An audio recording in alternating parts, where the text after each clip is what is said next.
আমায় চুষে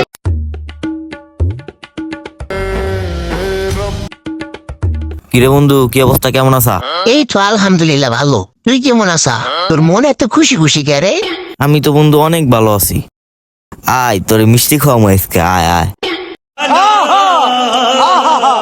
তোর মন তো তাই অনেক বেশি বেশি খুশি, কারণ কি তাই কদি? কেমনি কমু তোরে বন্ধু, আমি তো বিয়ে করবে লাগছি বন্ধু, তাই মন তো একটু খুশি থাকবই। তাই নি কষ্টি বন্ধু, তুই কিন্তু আমারে কথা দিছিলি বিয়ে করলে তোর বউ আমার বউ, আমার বউ তোর বউ, আমরা দুইজনে 50-50। হ বন্ধু হ, কিন্তু বিয়ে তো তোর বোন করবে লাগছি।